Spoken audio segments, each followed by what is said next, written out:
tipo de crente você é? Vamos falar da semelhança de Davi e da semelhança de Saul, a semelhança desses dois reis. A Bíblia diz que Davi, ele era formoso, seus olhos eram belos, e ele era muito formoso, um homem belo.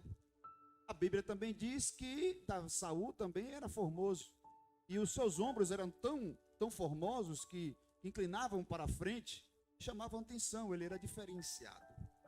Nessa semelhança, eles tinham muita semelhança porque os dois eram belos, ou seja, a aparência deles era bela. E quando o profeta Samuel, ele vem a se irar com essa situação de o povo escolher um rei, homem, para reinar e não dar mais ouvido à voz de Deus, a Bíblia também vai falar que esses homens queriam ser igual às outras nações. Queriam um rei que delegasse, que liderasse as batalhas, que tivesse na frente, igual às outras nações, porque as nações não tinham rei, não tinham Deus sobre eles, e sim os deuses. Eles queriam ser semelhantes. Eles não queriam estar seguindo mais a direção de uma voz que eles não viam um Deus Todo-Poderoso, só viam o profeta falando. O povo tem culpa disso? Talvez, porque a humanidade sempre escolhe o certo ou errado, e pelas escolhas certas elas vão colher as escolhas que se fazem, e pelas escolhas erradas também vão colher as escolhas que se fazem. Isso é fato, gente. O ser humano, ele decide o que ele quer. Deus pode decidir interferir sobre você? Claro que sim, porque ele tem poder para isso. Mas se ele fizesse isso, ele tiraria o livre-arbítrio de mim e de você. Então ele não faz isso porque ele não vai contrário à palavra dele. Ele deu o livre-arbítrio. Então quem vai decidir é eu e você, se quer obedecer ou se quer sacrificar. O engraçado é que a semelhança era fenomenal.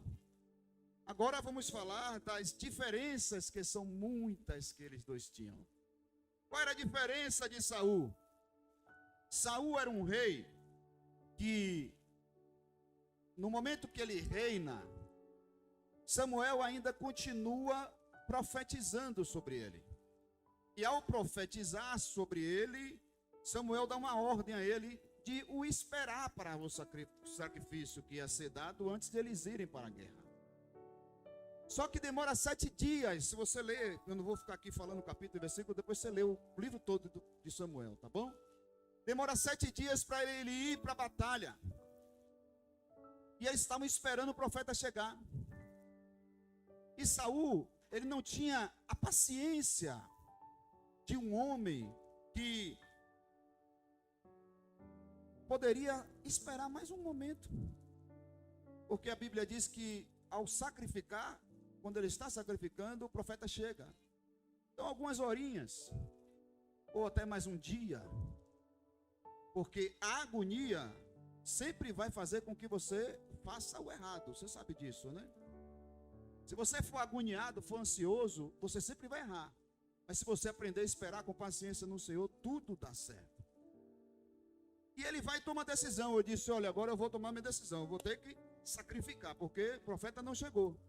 E ele vai e tira o papel dele de rei e passa a fazer o papel de sacerdote e de profeta, que é aqueles que poderiam sacrificar naquele momento. E na mesma hora, Samuel chega a ele e o repreende. Mas ainda tem mais uma chance sobre ele. E a chance que ele deu, é no capítulo 15, se não me falha a memória. E quando ele dá uma chance de ele ir destruir os amalequitas, destruir os animais, destruir tudo que ele tinha que destruir, e ele vai e salva os animais e as mulheres. E também não destrói a vida do rei. Pega o rei, porque ele usou de compaixão humana. E tem coisas que Deus, quando manda, não existe compaixão humana. Deus mandou, nós temos que fazer. E quando Samuel chega nessa hora, diz para ele: vive o Senhor, seu Deus. Hoje mesmo seria confirmado o seu reinado na terra. Mas, pela sua atitude, pela sua desobediência, porque você fez isso, o seu reinado não será mais confirmado. E tira o Senhor de ti o reinado e dá a outro.